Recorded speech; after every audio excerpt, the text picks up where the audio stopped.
Hello, everyone. Welcome to Amplitude's fourth quarter and full year 2023 earnings conference call.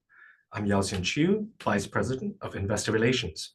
Joining me here are Spencer Skates, CEO and co-founder of Amplitude, and Chris Harms, the company's Chief Financial Officer. During today's call, management will make forward-looking statements, including statements regarding our financial outlook for the first quarter and full year 2024, the expected performance of our products, our expected quarterly and long-term growth, investments, and overall future prospects. These forward-looking statements are based on current information, assumptions, and expectations, and are subject to risks and uncertainties, some of which are beyond our control, that could cause actual results to differ materially from those described in these statements. Further information on the risks that could cause actual results to differ is included in our filings with the Securities and Exchange Commission.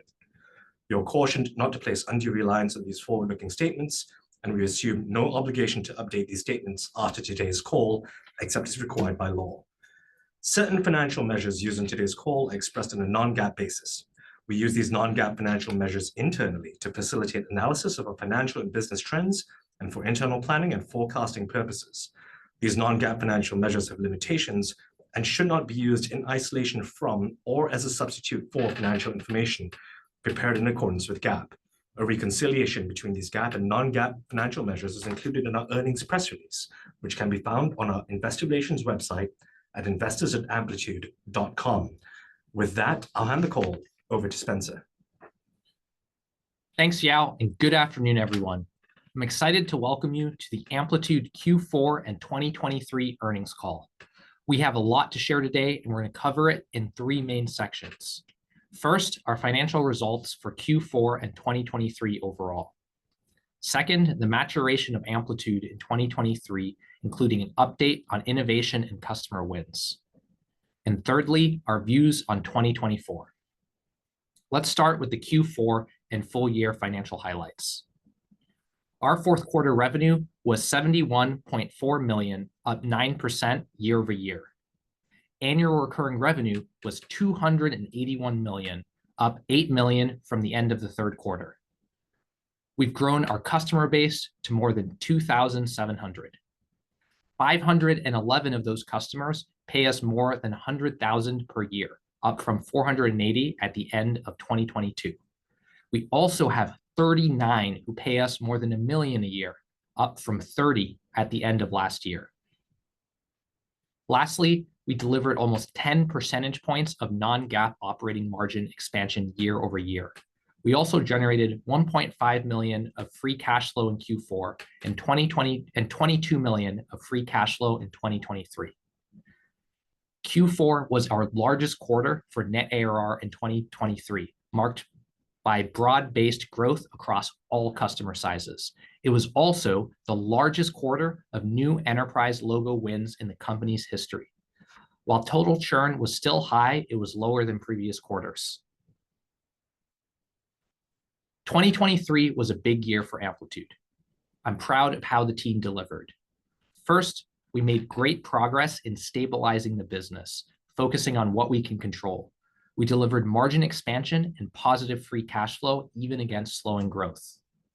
Second, we launched our Plus plan in October, helping us to serve the lower end of the market much more effectively with a product-led growth motion.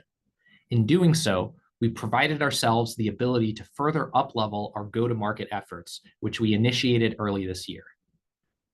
We are scaling our strategic sales efforts across different buyers, focusing on high-potential accounts up and down the stack. We are targeting the lower end of the market with our product-led growth motion and using an inside sales team to address the in-between.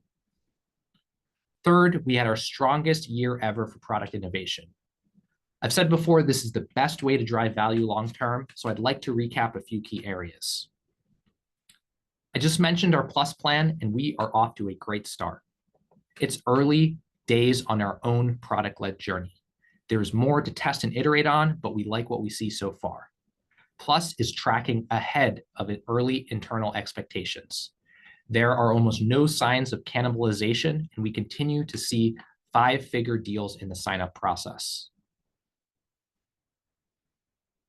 We previewed Session Replay with customers last year and launched it publicly 2 weeks ago.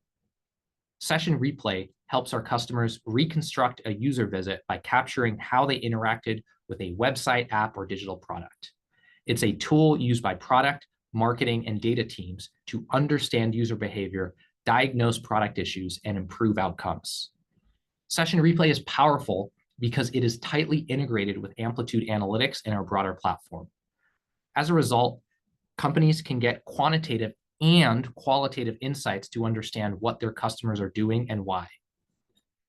We are already getting strong feedback and encouraging early traction, with customers already ripping and replacing point solutions with our Session Replay offering. They tell us they love being able to watch sessions without having to leave charts, and that they are excited to do everything in one platform. As we continue to demonstrate with Experiment and CDP, many workflows are better with Amplitude Analytics at the core.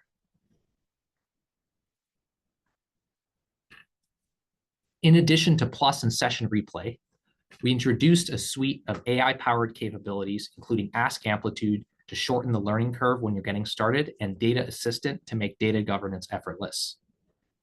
We believe AI will dramatically improve the caliber of digital products and experiences. We also improved our CDP solution, bringing it close to parity with market leaders in terms of connections. This led to an increasing number of companies choosing the powerful combination of Analytics, Experiment, and CDP as their starting point. We also released numerous product bets explicitly designed to help us win simple and win the enterprise. It's easier to get started with Amplitude with dashboard templates for B2B SaaS, media, fintech, and marketing analytics. Customers can now quickly send data to Amplitude in a low-code fashion. Personalized homepages deliver out-of-the-box insights to users right when they log in. Collaboration is a competitive differentiator for Amplitude and allows us to expand to different teams within the enterprise. We launched team workspaces to make cross-functional collaboration even easier. Last but not least, we welcome Francois Agenstadt as our new Chief Product Officer in December. Many of you may recognize Francois from Tableau. He was there for 13 years and led the product organization. I have huge respect for the work Tableau has done in the data space, and it inspired a lot of Amplitude's own approach. The same is true for Francois. He is a world-class product leader and an inspirational storyteller who helped Tableau scale to beyond $1 billion in ARR. I am thrilled he is joining us on the next phase of our journey. Let's turn our attention to customers. Q4 was the largest quarter for new enterprise logo wins in the company's history. We saw more traction with traditional companies too. We both landed and grew with companies like Polaroid, CrossFit, iFit, Culver's, Lithia Motors, Rover, Crafton, Strava, and Spartan Nash. In Q4, Driveway, a Lithia Motors company, moved away from their existing analytics provider and went all in on Amplitude across their web properties. Ross Sherman, Driveway's VP of Digital Innovation, told us that Amplitude was the best solution to iteratively improve Driveway's experience so they can meet customers in their moment of need. Buying or selling a vehicle online is an emotional decision. With Amplitude now positioned to ingest all of Driveway's web session telemetry, its team can easily understand customer insights and test new features. This will improve the customer lifecycle, unlocking the full potential of its ecosystem. We also won a large aerospace company this quarter. Airlines rely heavily on this company's digital products to manage their most critical aerospace needs, including warranties, repairs, and key safety updates. Every error results in unwanted ground time for aircraft, which costs their customers millions of dollars per minute. Their team realized it needed to use data to better meet their customers' needs. It had been using a legacy MarTech solution for years, but it lacked adoption, trust, and relevance. In Q4, they turned to Amplitude. With Amplitude Analytics, they will help customers better leverage their online portals, quickly dive into data related to critical issues, and easily fix problems in a timely manner. We'll also aim to help them more effectively use their R&D dollars and improve roadmap prioritization. Another win I'm excited about is with DFL Digital Sports, a subsidiary of Deutsche Fußball-Liga, the German professional football league. DFL Digital Sports is rapidly growing So it needed a new partner that could handle traffic spikes, connect the web and mobile experience, and provide deep insights. In Q4, it chose Amplitude Analytics to help grow its global fan base. We'll be partnering with DFL Digital Sports to help them reach their most important acquisition goals, including conversion and audience creation and management. With Amplitude, they'll also be able to create personalized fan engagements, investigate issues causing drop-off, and discover new areas of opportunity. Let's talk about what's ahead for Amplitude this year. It is too early to signal an all clear on the macro environment, especially with layoffs persisting across our digital native heavy customer base. However, there is early evidence to suggest recent renewal cohorts are doing better. We are also starting to see clear examples of companies who are on stronger footing starting to grow following their initial reset. While slower growth is our reality for this year, nothing has fundamentally changed about our long-term opportunity. Digital products and experiences will continue to proliferate. There's increasing recognition that legacy web traffic and marketing-centric approaches are no longer sufficient. We see continued validation that our strategic approach, a digital analytics platform with product analytics at its core, is the right one to win in the long term. We will continue to execute with urgency, drive product innovation aggressively, and widen our lead over our competitors. We will continue to make bold strategic bets. This will all help to drive business growth towards the end of the year and set us up for greater success in the future.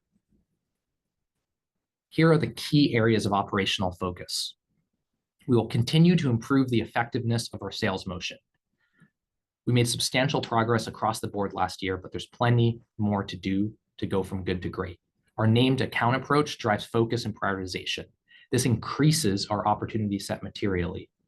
Targeted high potential account dollars grew by 50%, while we almost have the number of accounts that we go after.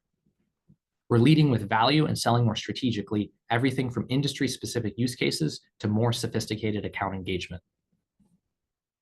We will continue to elevate our platform value proposition.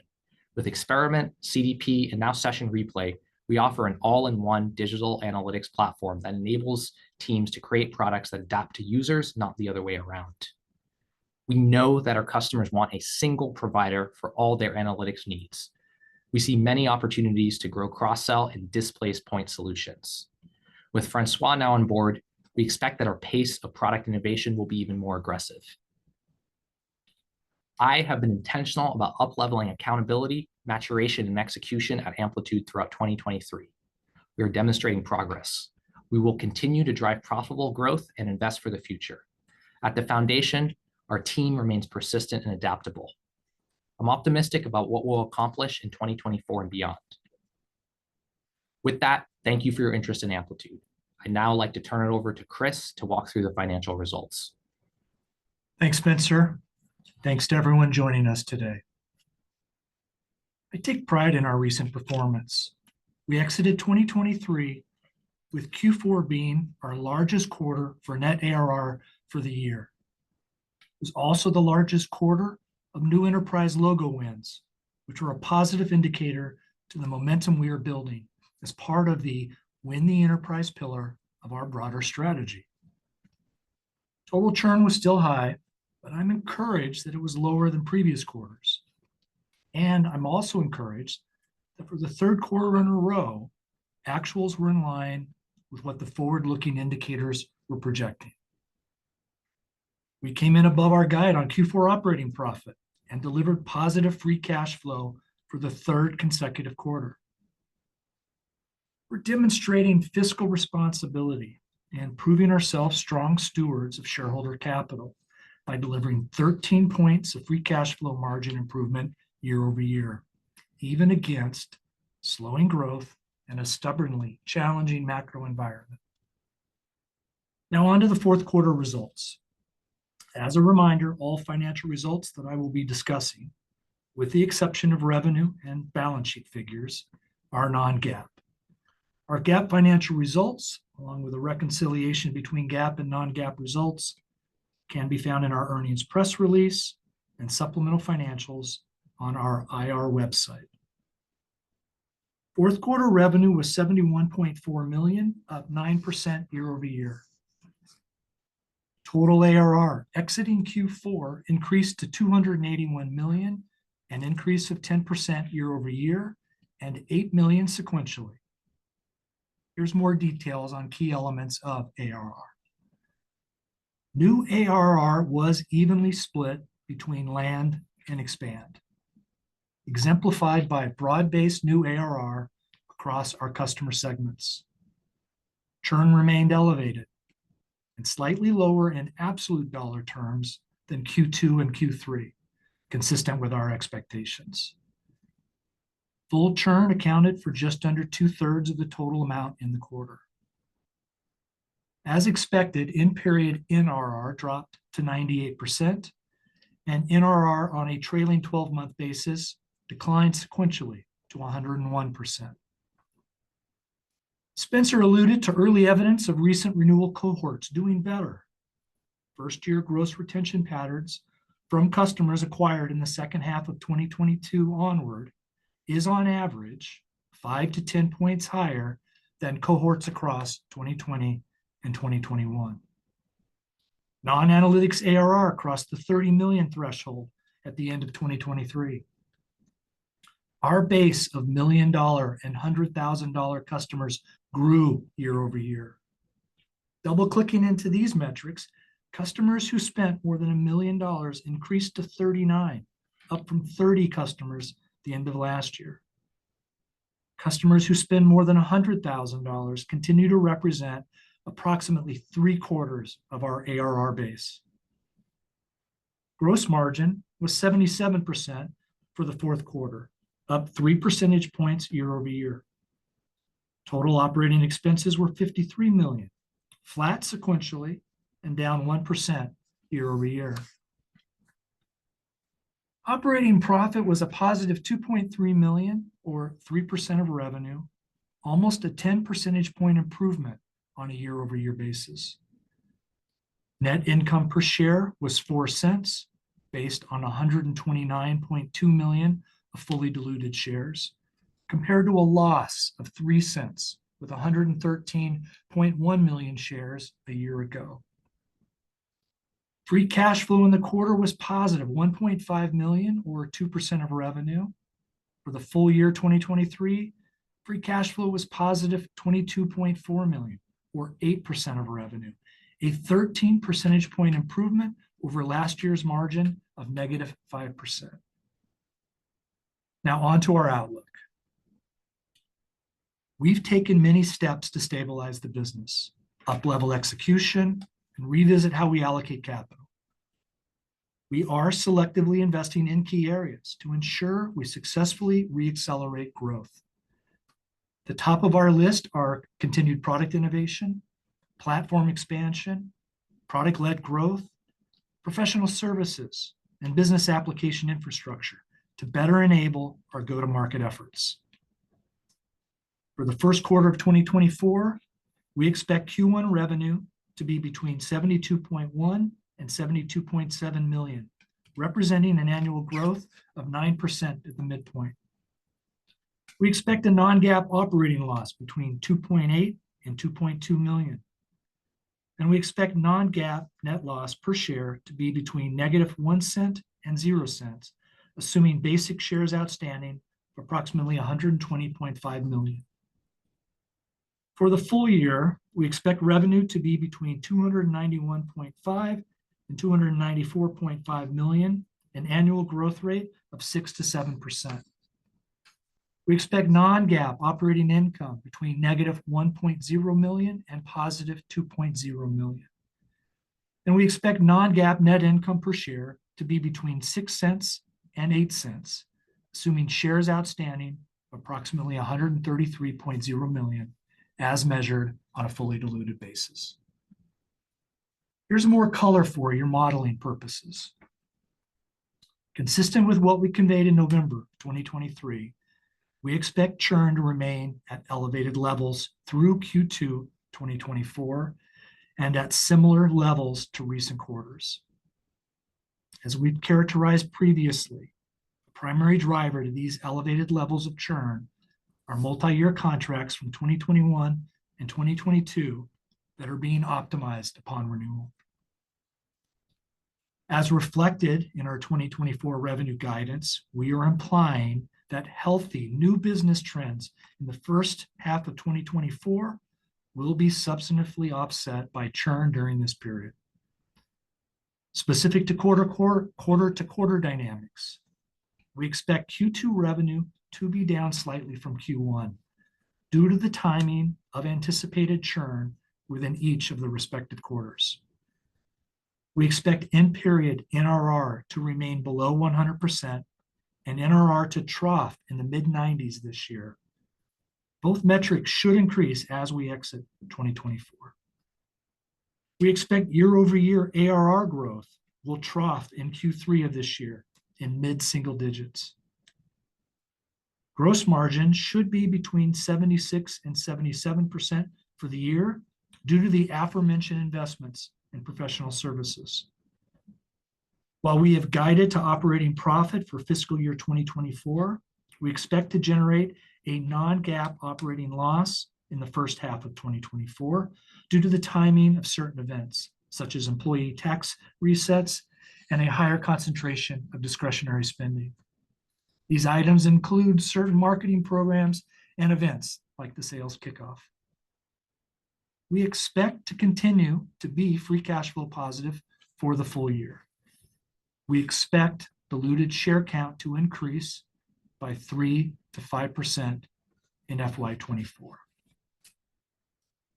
But I am happy, but not satisfied with what we achieved in 2023.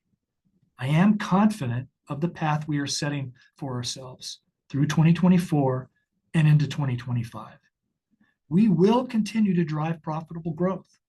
We will continue to deliver a rapid pace of product innovation and platform expansion. Our go-to-market efforts will be even more targeted and effective, which we believe will drive much higher sales productivity, NRR, and revenue acceleration. With that, I'll open it up for Q&A. Over to you, Yao. Thanks. Thanks, Chris. Please turn your microphone and camera on and limit yourself to one question and one follow-up in the interest of time. Our first question will come from Koji Ikeda of Bank of America, followed by Taylor McGinnis from UBS. Koji, go ahead, please. Hey, guys. For some reason, I can't turn my camera on here, but let me just ask the question here. So maybe a question, two questions, one for Spencer, one for Chris. So Spencer, starting with you, how does the demand environment feel today? February 2024 versus February 2023. It sounds like things are better, lapping of optimizations, sounds like some green shoots and renewal cohorts.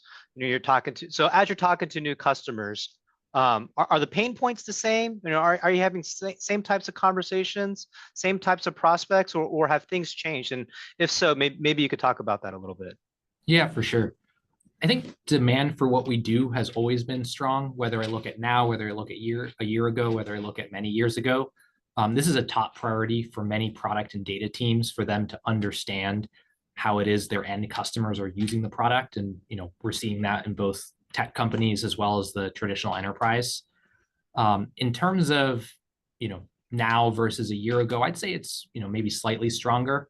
I think there's still pressure on a lot of digital native and tech companies as they're optimizing spend. Companies continue to go through layoffs. I think the big thing that changes for us is structurally stuff gets a lot better as we go through the first half, as we talked about, once those earlier renewal cohorts wash out. And then, I think I have to give a lot of credit to the last piece of it. I give a lot of credit to the changes that Thomas has driven across go-to-market to mature our motion. That's really a big part of what led to our success in Q4 with a record number of enterprise lands. That's what led to our ability to deploy a plus plan where we have self-service motion, and we can then take those resources and focus them up market and higher potential accounts. And so it's both, I'd say that the primary driver is this demand's always been there. It's our execution is getting better. Got it. Thank you. And then a follow-up for Chris here. ARR just grew 10%, added 8 million net new sequentially, as you said, the best of 2023. And last quarter, you said there's a high correlation of kind of this year's ARR as an indication of next year's growth, but you are guiding to 6%. I did hear you on your commentary of kind of the puts and takes there, but just trying to understand, a little bit further that 400-point delta, the finishing ARR growth to the next year guide. Is it just added conservatism, or just take heed to what you said in your prepared remarks? Thank you. Yeah, no, there is a spread acknowledged. There's the kind of really the role that Q1 and Q2 are going to play in terms of our expectation and the drag on our net ARR from the anticipated churn and the impact that they're going to have on the 2024 revenue. That's the primary driver to that obvious disconnect. Yeah. Got it. Thanks so much, guys. Thank you. Great. Taylor McGinnis, you're up next, followed by Rob Oliver at Baird. Taylor, go ahead, please. Yeah, hi team. Thanks so much for taking the question. So just with the rise of layoff activity that we've seen in tech, can you talk about where we stand in terms of the timeline of license rationalization and what's embedded in the guide? So it seems like the guide implies a steady deceleration throughout the year, but it looks like in 1Q, you're assuming similar growth to 4Q. So is that just because of, you're assuming now these tougher renewals are going to continue into the second half? Maybe it's just conservatism, but I guess why could we not see an acceleration if churn's starting to improve? Some of these new cohorts look better. Maybe you can just give a little bit of color there. Yeah, look, I'll take that on. I've talked about churn. I've talked about it being at commensurate levels with what we saw Q2, Q3, Q4. Commensurate level doesn't mean down, and we did say that Q4 was down relative to Q2 and Q3.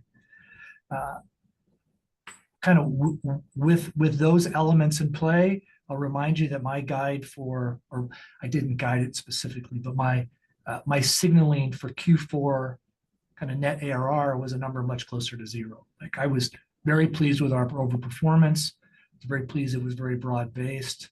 And I guess that same level of tempering, both what we hope to achieve in Q1 and Q2 from a new ARR perspective, is just being offset as I try to be prudent about how to approach it with what we see from churn. And I'll just remind you, churn, we definitely have gotten our arms around, right? For Q2, Q3, Q4, while it's been an elevated number, one of the positives I take away from that is at least the indicators gave us pretty good signaling to that.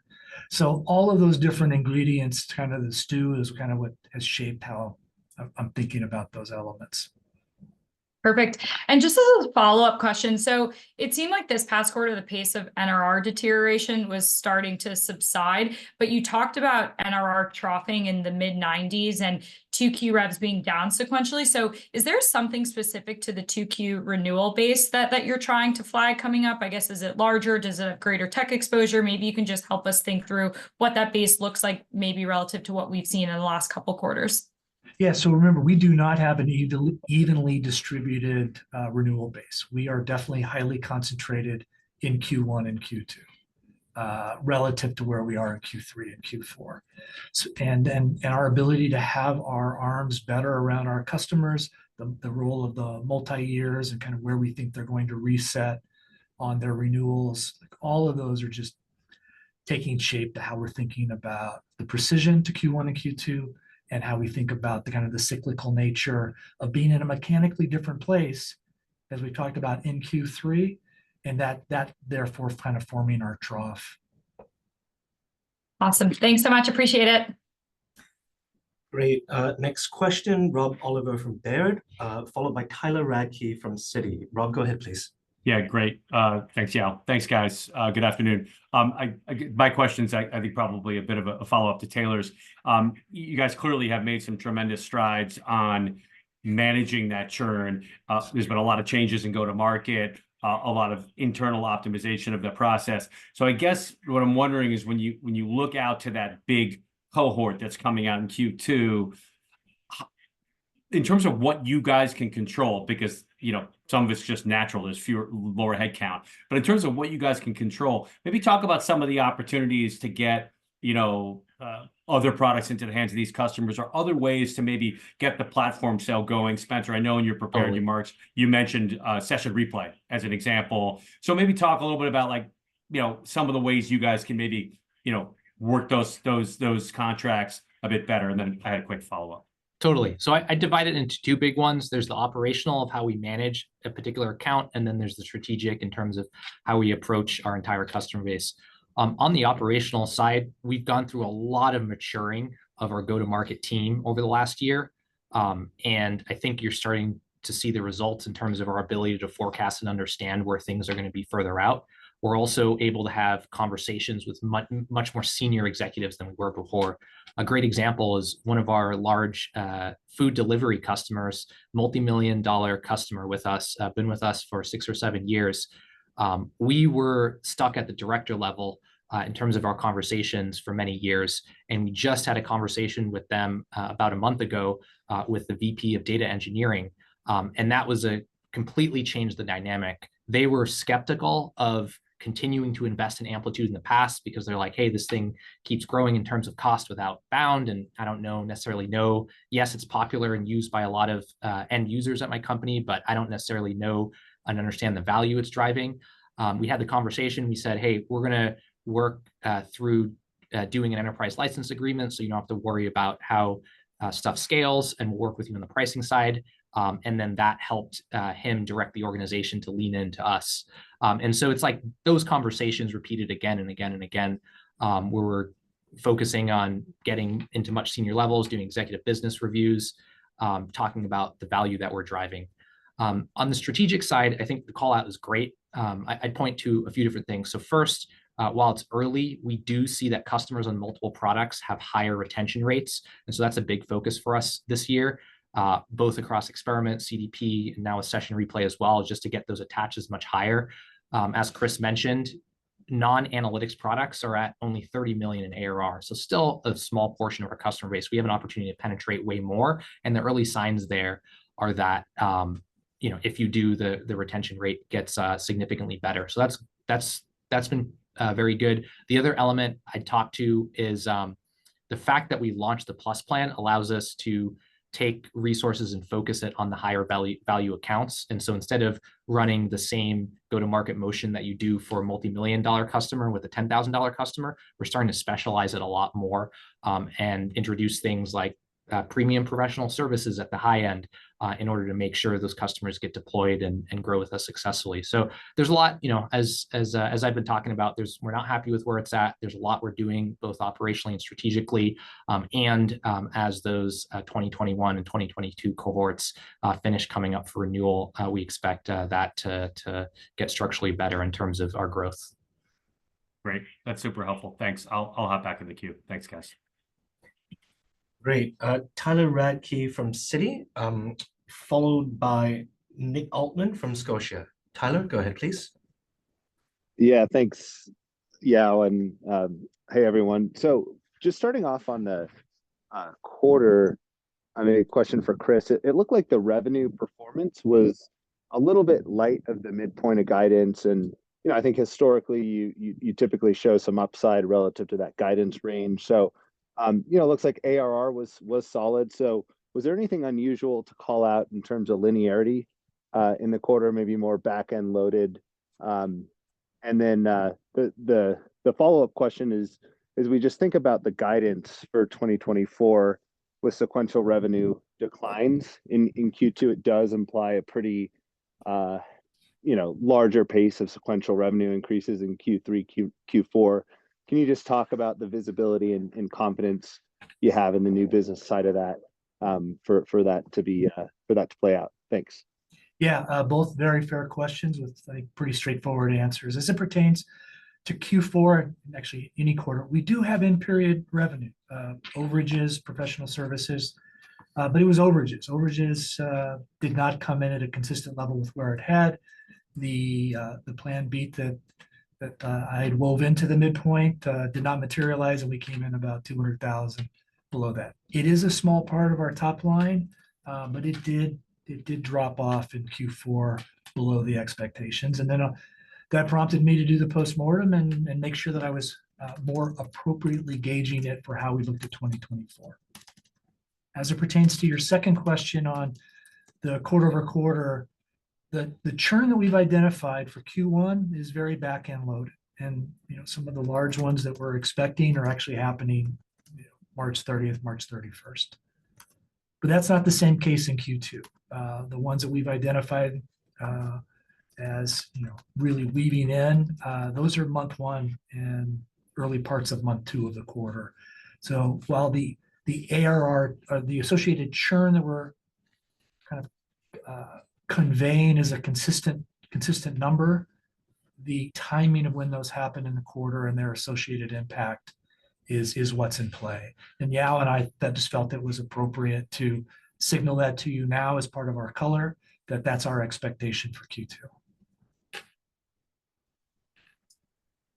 Great. And then just on the second half, anything that you're assuming, I guess, is it consistent new business assumptions with the first half? And then just a follow up on the spending. So it looks like you are guiding margins to be down from this year.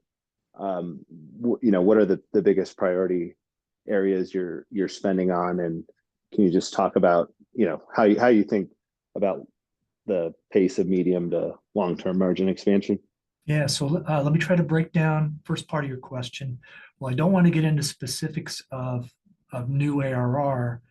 I will say, look, I have high expectations for how we deliver in the back half of the year, but I haven't built all of those into our top line. As it pertains to the mechanics of churn, and let me finish out that prior thought, because their impact on revenue in 2024, obviously very de minimis, tied to the Q3 ARR performance. As it pertains to the broader look, kind of re-emphasizing the point that we've been conveying is that the first half of the year is going to face some anticipated churn that will substantively offset our new ARR for the first half, and that obviously plays a role in the broader revenue. As it pertains to your margin question, look, we are increasing our margin profile from where we finished 2023. We are guiding a couple points up in terms of margin expansion. One of the points I did try to call out in the prepared remarks is I look at our business, as I look how we are from a market maturation, when I look at all the things that Spencer alluded to in terms of up-leveling the business, getting more focused, I have a lot of confidence, and I tried to convey that in my closing remarks about how we'll be positioned exiting 2024 and heading into 2025 when all of these pieces start to come together. With that level of confidence, there's a level of investment that I just think is appropriate for the opportunity that's ahead of us and kind of where we are in our maturation. I hit upon those across product innovation, platform expansion, all the things that we've done within PLG and all of the things that we're going to do in PLG in 2024. Now that we've got a much more focused go-to-market, I think our customer engagement on professional services can be much more effective. Spencer spoke to what we're doing with kind of premium services packages there. I think we're going to get some value out of those incremental investments, which is why I've given a little bit of a point drag on terms of range on gross margin. And then just in my own backyard of the business applications infrastructure and what we can do to further enable Thomas and his team to understand what dials to turn up, what dials to turn down. I think all of those investments are prudent. And if you look at it in the overall kind of percentage of our cost structure, they are relatively nominal investments on a year-over-year basis, but I think they're the right ones to make at this time for the long term.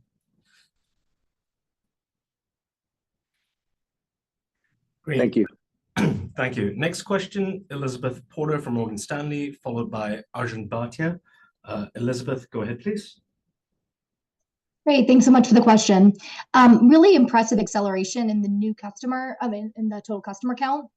I just wanted to get some color on how we should think about the pace of ads into 2024. And then additionally, just given a lot of the momentum is likely driven by some of those smaller, low-end customers, how do you think about the opportunity to upgrade that customer base? Is the quality of those companies very likely to upgrade? Any color there would be helpful. Thank you.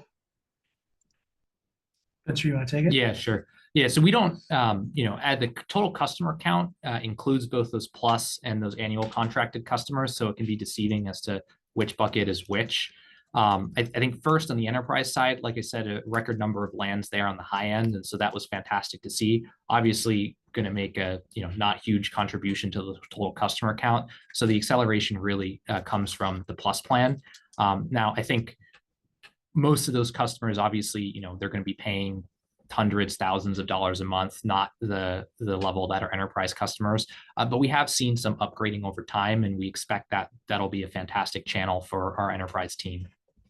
Elizabeth, I'll add, you'll see that I actually pulled it out of our press release. I didn't want to highlight it.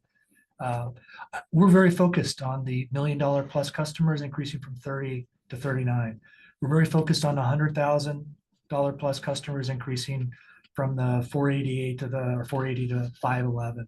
Right, that pool reflects 3/4 of our ARR base, and I think is central to our long-term success. We know we're going to be able to farm and develop those that are coming in through the low, but I don't find the metric to be as insightful as to our progress as it did before we got the PLG motion in a much more generally available full production environment. So we're going to continue to share the number. I just it's not going to be one of my highlight bullets in the press release.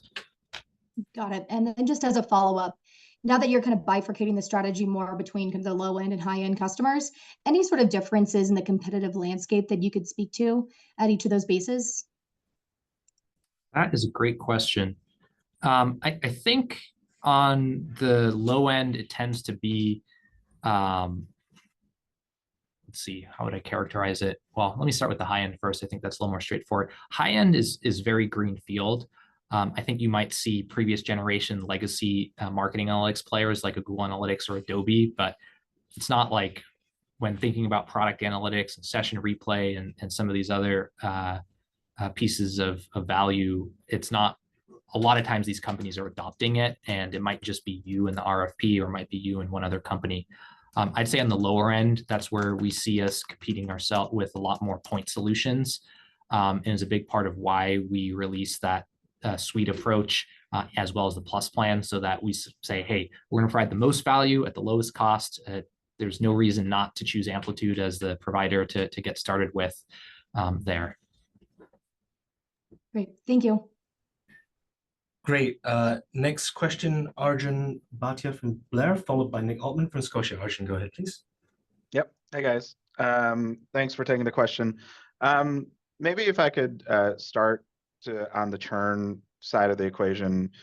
I'm curious, I guess, is this something that you're seeing with your competitors as well? Like, is this more of an industry issue in product analytics where either customers are right sizing or you have budgetary pressures that are impacting growth, or is there something you think internal that's driving it? I guess where are these customers going when they're churning? Yeah, we're not seeing them go to competitors, and typically, as I've talked about in the past, it's more a huge chunk of it is right sizing to aggressive spends from that 2021 and 2022 time period, and so all our indicators in the competitive front as we continue to make progress against both the legacy players and the point solutions, and continue to grow market share. And so it's just, you got an over exuberance in 2021, some of that's coming off, but you still have a great underlying growth rate as you look at where we sit versus, any of those guys in the market. Yeah, I'm going to add, because I one of the things we've conveyed Q2, Q3 was, look, there are two forces that are in play. Spencer just spoke to what we're seeing at the high end, both in digital native and traditional enterprises, where we're doing a lot of right sizing.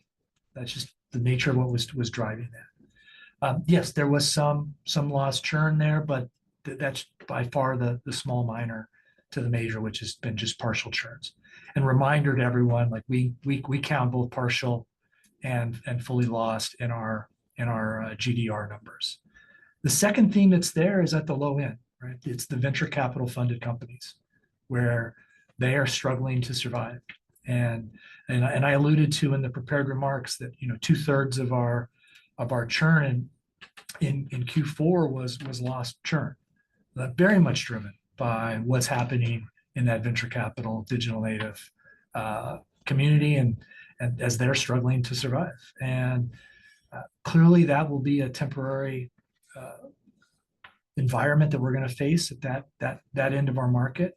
But that too will change, and we look forward to being a much different position in our execution muscle when those market forces change and get the most out of that opportunity. Sorry, Arjun, you're on mute. Yep, perfect. All right, sorry. Yep, thanks. That's helpful. And then one maybe for Spencer again, just as we're thinking about category evolution, I think there was a time even for Amplitude where we kind of started to go down a different buyer persona into the marketing org.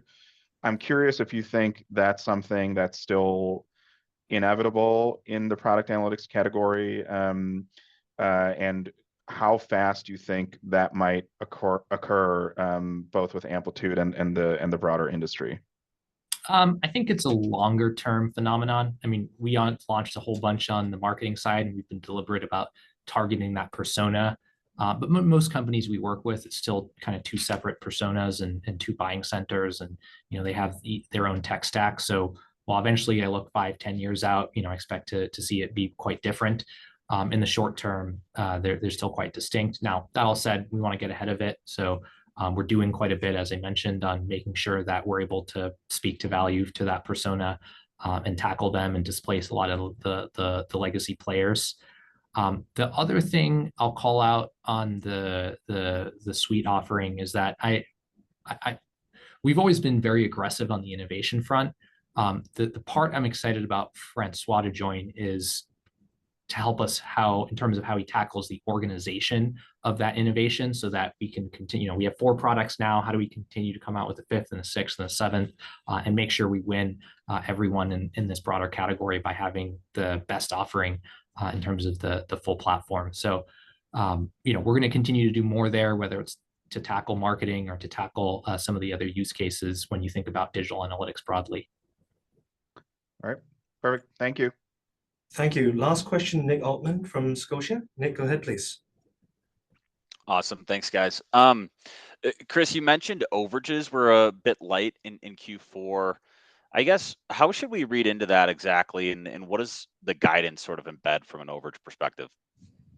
Yeah, great question. Look, it is a small part of our top line, but when it moves a few $100,000 in any quarter as an end period revenue, it can just impact. And it did kind of came in lower than what our historical models had suggested for Q4, which definitely prompted us to update how we were looking at that heading into Q1 and the rest of 2024.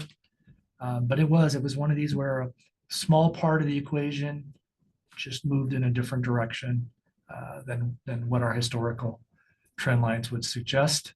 In terms of the core of your question, what's undermining it, I think, or underpinning it, it's a function of where we are in both right sizing contracts. Part of the optimization, the other side of that coin is customers increasing their levels and expanding and upselling in a period where it's now part of the subscription base. And when those happen, and I'm not offsetting in the overages, it was just a fine tuning to our model that I had to take a lesson out of Q4 and apply it going forward. Okay, and just to clarify, the revenue guidance for this year, what does that kind of imply from an overage perspective versus this year? Is there sort of not any overages embedded in the guidance? There is. I actually have less overages built into the 2024 guidance than what we delivered in 2023.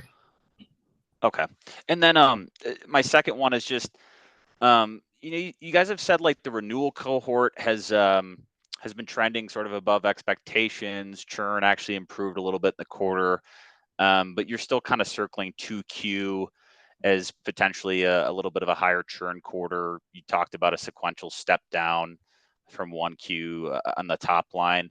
I guess, how much visibility do you guys have into that? And is it isolated to a couple of large customers? Is it a cohort of customers who have large multi-year deals that they purchased when the macro looked a lot different? Maybe just help us understand the visibility into that 2Q renewal base and why you expect things to get a little bit worse there.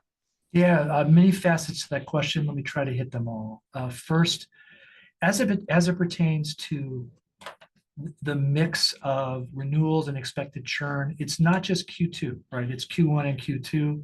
And I've tried to convey that those are commensurate levels with what we generally saw across Q2, Q3, and Q4 of 2023, acknowledging Q4 was a little lower than Q2 and Q3.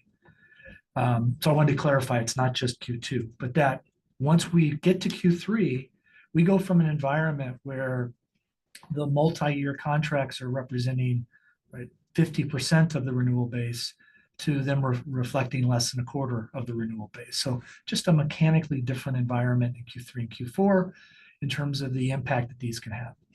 Second facet I wanted to hit upon. You heard me kind of with pride for the entire organization is that for 3 consecutive quarters, Q2, Q3, Q4, Thomas and team really had their arms around our churn exposure. And what their leading indicators were suggesting to me came in very consistent with where actuals were. Now, while nobody's pleased with the levels those came in, I take a very cup half full view on that we really got our arms around that, which we didn't have when I arrived, right? That was one of the things I tried to highlight in my first earnings call.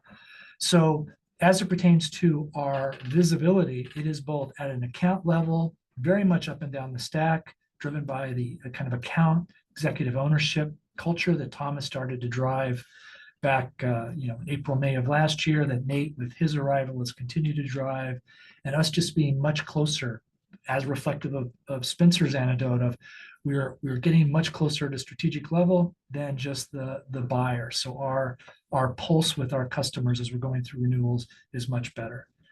Third facet to it, right? Our ability to convey the platform in its entirety and the additional capabilities that Experiment and CDP and now Session Replay can bring is something we're doing to offset that churn, and the team's getting better and better about it.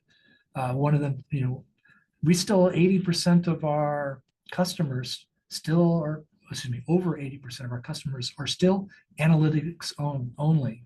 So we have an opportunity to kind of offset what's ahead of us. But as I said, at the core, much of it is these large digitally native and traditional company enterprise contracts that we signed in 21 and 22 that we know are going to get optimized. And we know, or we expect, that the role of our SMB venture capital backed are going to continue at a similar pace. So many facets to how we're looking at this, identifying the maturations that we've developed to be able to be better about it. And as I've tried to share since November, I think we're just in a different mechanical situation come Q3 of this year. And I look forward to being able to evidence that when we get into that time period. Great. Thanks, guys. Great, thank you. With that, I'm seeing no further questions in the queue. We'll be at the Morgan Stanley Global Technology Conference in March. Details will be posted on our IR website. Thank you very much for attending our Q4 earnings conference call. You may now disconnect. Thank you all.